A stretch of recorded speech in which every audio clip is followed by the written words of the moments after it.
कुछ दिन पहले जो है चौथे फ्लोर के ऊपर आग लग गई थी कॉन्फ्रेंस रूम में, उसमें कई दस्तावेज भी जलने की बातचीत सामने आ रही है। उसमें किसी प्रकार की कोई अभी कमेटी बैठाई गई है उस जांच के लिए? उसकी जांच चल रही है, लेकिन जो प्रथम दृष्टया सामने आया कोई शॉर्ट सर्किट से आग लगी है। इलेक्ट्रिसिटी डिपार्टमेंट की क्या तैयारियां आने वाले समय में, ताकि हर घर पर है 24 घंटे बिजली पहुंच सके? आने वाली गर्मियों को हम किसी तरह की कोई कमी नहीं होने देंगे, ये हमने पूरी तैयारी। भारतीय जनता पार्टी की बड़ी जीत, 200+ सीटों की उम्मीद की जा रही थी। पश्चिम बंगाल में जो संभव हो पाया है, हम 3 सीट से 77 पर पहुंचे थे पिछली बार, अब हम 208 तक। और जो भी क्षेत्र में मारवाड़ी रहते थे वहां पर एक बड़ी जीत हुई है। झालमुड़ी खिलाई है उनको कल? हाँ, कल सबको झालमुड़ी खिलाई है, तो उसकी झाल अब पहुंची है, लगी है, उसकी कांग्रेस को लगी है, ममता दीदी को भी लगी है। जिस तरह से विपक्ष अपने पैरों पर खुद कुल्हाड़ी मार रहा है। BESS जो प्रोजेक्ट है वो कहाँ तक पहुंचा है, उसमें कहाँ तक काम हुआ है? आने वाले 8-9 महीने में ये प्लांट धरातल पर उतरेंगे। 5 विधानसभा चुनाव के नतीजे आ गए हैं और जिसके अंदर 3 के ऊपर भारतीय जनता पार्टी ने अपनी बढ़त बनाते हुए 3 राज्यों में अपनी सरकार बना ली है। और हमारे साथ इस विषय पर बातचीत करने के लिए मंत्री हीरालाल नागर साथ में है। सर, भारतीय जनता पार्टी की बड़ी जीत, जहां पर तृणमूल कांग्रेस को हराकर अच्छी खासी बढ़त के साथ में 200+ सीटों की उम्मीद की जा रही थी। जो एक तरफ जो आंकड़े आ रहे थे वो बता रहे थे कि 160-170 के आसपास सीटें आएगी, लेकिन ये उम्मीद से परे भारतीय जनता पार्टी की सीटें रही हैं। किस तरह से देखते हैं इस पूरे घटनाक्रम को? देखिए, जिस तरह से पश्चिम बंगाल में जो संभव हो पाया है, हम 3 सीट से 77 पर पहुंचे थे पिछली बार, अब हम 208 तक पहुंचे हैं। ये एक निरंतर भारतीय जनता पार्टी की अपनी जो संगठन की नीति है कि चाहे वो चुनाव हो या ना हो, फिर भी लगातार उस चुनाव को ध्यान में रखते हुए हम 5 साल पहले से ही तैयारी करके और काम करते हैं। ज़मीन पे हमारे कार्यकर्ताओं को एक टास्क दिया जाता है और निरंतर बूथ स्तर पर हमारे कार्यकर्ता सक्रिय रहते हैं, और उसी का नतीजा है कि हम पूरे देश में, जहाँ पर कभी हमारे 2 सांसद हुआ करते थे, आज सबसे बड़ी विश्व की पार्टी भी है और इतने बड़ी संख्या में हमारी सरकारें चल रही है। तो ये एक पार्टी का, संगठन का एक सोच के साथ आगे काम करने का तरीका है। और उसके साथ साथ हमारे देश के प्रधानमंत्री नरेंद्र जी मोदी का जो विज़न है और उनके अंदर जो जनता में विश्वास उन्होंने जो पैदा किया है कि वो इस देश को कहीं विकसित राष्ट्र बना सकते हैं, अगर कहीं वो उन विज़न को लेकर के चल रहे हैं, तो जनता में विश्वास भी जगाया है कि विकास करना है तो वो मुमकिन है, तो वो मोदी से मुमकिन है। ये सब चीज़ें जब जनता के अंदर अपने घर कर रही है और उनको विश्वास जागृत हो रहा है, तो उसी का नतीजा है। वरना इतना बड़ा मैंडेट देना और इतनी बड़ी संख्या में आना, ये बहुत मुश्किल काम है। लेकिन फिर भी जनता ने, हम यही नहीं कर रहे हैं।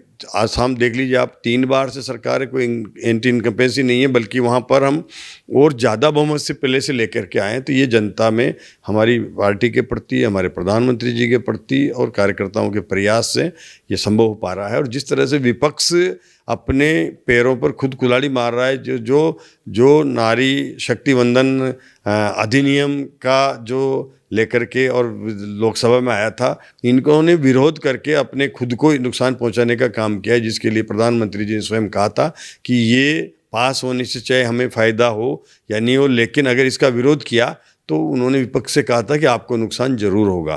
तो उसका नुकसान साफ दिखाई दे रहा है। महिलाओं का हमें अच्छा समर्थन मिल रहा है, और वो जो उन्होंने इस अधिनियम को रोकने का काम किया, तो निश्चित रूप से महिलाओं की अंदर की पीड़ा है, और ये सब संभव हो पा रहा है। तो प्रधानमंत्री जी का जो है 2047 का विज़न लेकर के चल रहे हैं। जिस तरह से इन 12 सालों में देश ने प्रगति करी है, चाहे वो रेलवे ले लीजिए, चाहे वो रोड ट्रांसपोर्ट ले लीजिए, या एयर कनेक्टिविटी को ले लीजिए, कोई सा भी ऐसा फील्ड नहीं इंफ्रास्ट्रक्चर का जहाँ पर हमने इन 12 सालों में इस देश को इतना कई गुना आगे बढ़ाया है। हमारा जनरेशन का आप देख लीजिए, इलेक्ट्रिसिटी में आप देख लीजिए कितना बड़ा काम हमने इन 2 सालों में राजस्थान में किया है। वो हर स्टेट में इसी तरह के विजन के साथ भारतीय जनता पार्टी आगे बढ़ रही है कि कैसे इसको, देश को हमें एक स्वर्णिम काल में ले जाना है। शुभेंदु अधिकारी ने राजस्थान की जीत बताई है। उन्होंने कहा है कि जो राजस्थान से भी कई लोग गए थे उस चुनाव के दौरान, उनकी मेहनत की ये जीत हुई है। उन्होंने एक तरीके से श्रेय है वो राजस्थान के लोगों को दिया है। मुख्यमंत्री भजनलाल शर्मा के भी वहाँ दौरे हुए, उन्होंने रैलियाँ की, और उसका परिणाम ये रहा।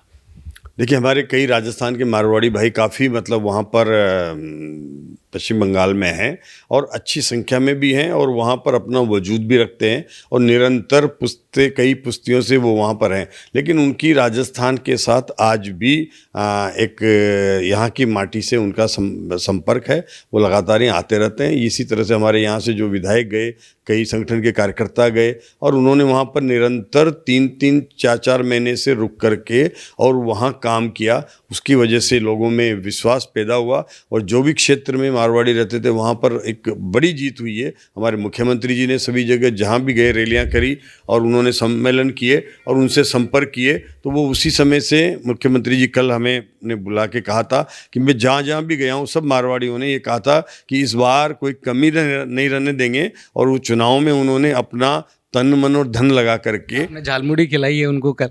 हाँ, कल सबको झालमुड़ी खिलाई है। तो उसकी झाल अब पहुंची है, लगी है, उसकी कांग्रेस को लगी है, ममता दीदी को भी लगी है। तो निश्चित रूप से ये एक ऐसा हमारा जो विज़न है उसको लेकर के ये जीत बहुत बड़ी जीत है। इन 5 राज्यों में जो चुनाव हैं 3 राज्य हमारे बने भी हैं और उसके साथ साथ तमिलनाडु में भी जिस तरह का परिवर्तन आया है तो ये समय से इंतजार था और एक नए आदमी की तलाश थी, तो शायद वो अब खत्म हो गई है। हाँ, वो कि नया नेतृत्व आया है तो निश्चित रूप से परिवर्तन होता है, तो उसका निश्चित है कि कहीं न कहीं जनता को लाभ मिलता है। बिल्कुल ठीक कहा आपने। बिजली की, इलेक्ट्रिसिटी की बात की है। गर्मी का मौसम है, लगातार तापमान गिर रहा है और गिर भी रहा है और बढ़ भी रहा है, चाहे वो कैसे भी देखे। अब इसको लेकर इलेक्ट्रिसिटी डिपार्टमेंट की क्या तैयारियां आने वाले समय में, ताकि हर घर पर है 24 घंटे बिजली पहुंच सके, क्योंकि गर्मी है वो लगातार बढ़ रही है। देखिए, जिस तरह से हमारा गर्मी की तैयारी है, गर्मी बढ़ भी रही है, टेम्परेचर शूट कर रहा है, लेकिन फिर भी हमारी पूरी तरह से इस सीजन को देखते हुए हमने पहले से तैयारियां कर रखी है। पावर परचेज एग्रीमेंट कर रखे हैं, शॉर्ट टर्म की हमने बिजली की खरीद की तैयारियां भी है और हमारे जो जनरेशन के प्लांट है पूरी तरह से चल रहे हैं। उन पर हमारा एक मॉनिटर है कि किसी तरह से कोई भी इनकी कमी नहीं आ जाए।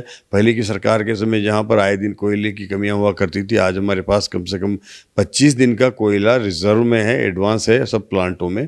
तो ये सब हमारी तैयारियाँ हैं और लगातार हमारे जो अभियंता हों, चाहे कर्मचारी हों, चाहे अधिकारी हों, उनको इसकी मॉनिटरिंग के लिए लगा रखा है कि जैसे भी कोई अंदर आ रहे हैं, तूफान आ रहे हैं, कई जगह देखा होगा आपने जयपुर में भी कि उसकी वजह से लाइट जाने का जो रहा तो उसको तुरंत रिस्टोर करना, तुरंत उसकी चालू करके और ठीक करके मेंटेनेंस करके करना, ये सब पर ध्यान दे रहे हैं। तो आने वाली गर्मियों को हम किसी तरह की कोई कमी नहीं होने देंगे, ये हमने पूरी तैयारी कर रखी। सर, BESS जो अपना प्रोजेक्ट है वो कहाँ तक पहुँचा है, उसमें कहाँ तक काम हुआ है? क्योंकि बैटरी स्टोरेज सिस्टम है वो अच्छा काम करेगा, तमाम जो पवन ऊर्जा के माध्यम से जो इलेक्ट्रिसिटी जो है वो बचत हो रही है वो अच्छी हो पाएगी। तो कहाँ तक पहुँचा, उसमें कितना काम हुआ? देखिए, बेस का जो हमने 6000 मेगावाट के टेंडर निकाले थे, उनके टेंडरों को हमने अवार्ड भी किया, उसका काम चल रहा है। कई जगह ज़मीनें चिन्हित हो गई है, कई जगह उन्होंने अपनी तैयारी कर ली है और वो आने वाले 8-9 महीने में ये प्लांट धरातल पर उतरेंगे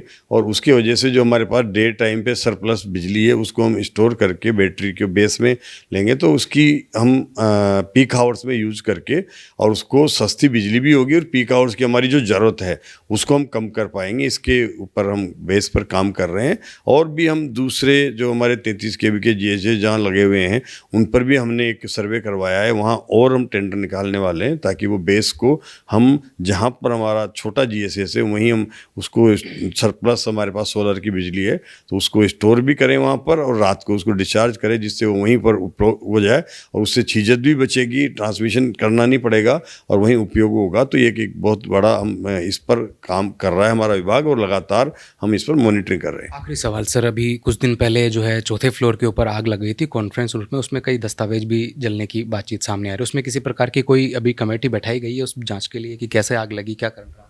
देखिए, हमारी प्रिंसिपल सेक्रेटरी ने उसके लिए जांच के लिए कहा है, ऊर्जा ने, और उसकी जांच चल रही है। लेकिन जो प्रथम दृष्टया सामने आया कोई शॉर्ट सर्किट से आग लगी है और जो दस्तावेज जलने का था वहाँ तक मैंने बात भी करी वहाँ के हमारे अधिकारियों से, तो उन्होंने कहा कि कोई ऐसे दस्तावेज जले नहीं है, केवल कुछ फाइलों की कहीं आग पहुँचती थी लेकिन वो जलने से बच गया है और ऐसा कोई नुकसान डॉक्यूमेंट्स का नहीं हुआ जिसकी वजह से कोई हमें परेशानी हो। बिल्कुल, मंत्री हीरालाल नागर हमारे साथ में थे। झालमुड़ी का असर कांग्रेस में भी कहीं न कहीं देखने को मिला है और उसकी झाल है कांग्रेस में भी लगी है। मंत्री का कहना है ऐसा और तमाम चीज़ें बेस जो प्रोजेक्ट है जिसका इंतजार लंबे समय से किया जा रहा है वो जल्द 6 से 8 महीनों के अंदर धरातल पर नजर आएगा। सहयोगी जावेद के साथ मैं Deepak Kumawat, update India TV, Jaipur.